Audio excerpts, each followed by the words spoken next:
bütün klassdaşlar bilen Sultanboğa baradığım bo'ldik. Sultanboğa baradığım bo'lsak, aktivizden gerekirse olib chiqarsin. 100 ming pul olib chiqqandan keyin. Bo'ldi. Yaxshi. Sigaretani olib chiq, ko'proq yaxshimi? Sigaret nechadamiz ravno ziyorat topatimiz kerak. Yetishkimiz ha? Tog'ni o'rtasidan chiqib ikkimiz. Ketadi-ku, git. Malahat, ertaga Sultanboğaga ketadigan bo'ldik. Jonim, pulimni o'zim to'lab beraman.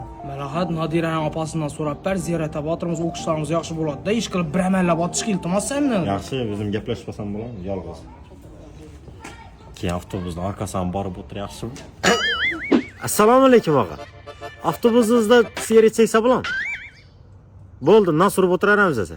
Apa ziyorata borib ketamiz, keyin 5 baholari o'qib, yaxshi o'qim ishlab olacaqman. Erta Ziyoratga ketib qotirmiz Sultonboğa. Kechroq kelamanmi? Valla bize kepetip guliyat etmeye borayatırmızmı ya ziyaret etmeye borayatırmızmı? Ziyorat etmekka boramiz, ya.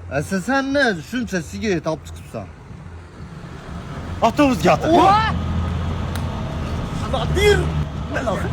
Niyeti başka, emeli başka adamlara aylanıp borayatırmız. Hop, periyem yapma, peri. لو حتى قلبي لو حتى بسوق